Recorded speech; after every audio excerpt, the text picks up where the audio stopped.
Okay, Senator, moving on to the next. You have accused Fred Matiangi of overseeing extrajudicial killings and plundering public resources. In fact, the Independent Policing Oversight Authority, they tabled a report a few years ago. And there was implications, even you people on the media.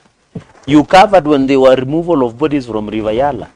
There was containers that were being run at DCI and then by Kinoti. But there were many people in staff. But he killings. was the head of the Interior Ministry.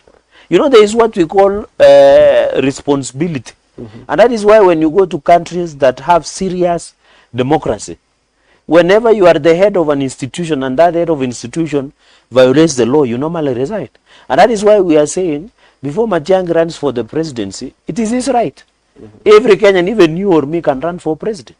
But the point is, we are asking simple questions. Maswali kidogo tu.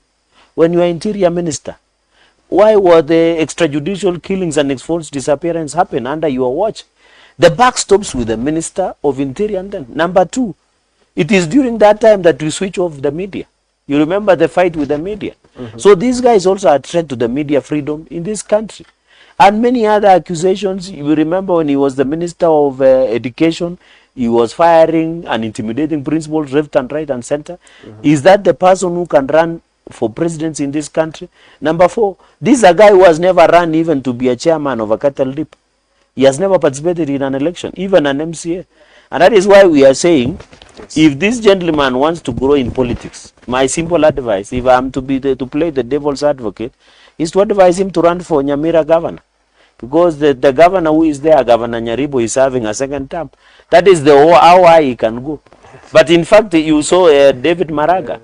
David Maraga from the same region is running. Morara Kebaso from the same region is running. Somebody like Maraga, you can discuss about him because at least he has integrity.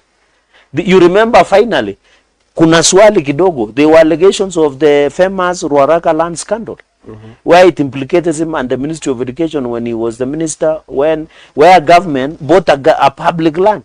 So the allegations of Ruaraka land scandal, he must tell us where the proceeds, where we use over 1.5 billion to buy land in Ruaraka. He must answer those questions. If he can come to public and say, on Ruaraka land scandal, this is what I did. On the issue of extrajudicial killings, this is it.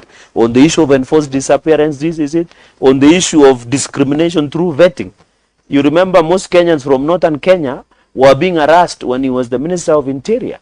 So those are small. We are not saying no one should run for president. We are saying let everybody run for president, but they must be held accountable. And that is why, as we talk, President William Ruto does not have competitors. What he has are participants in this president's contest in 2027.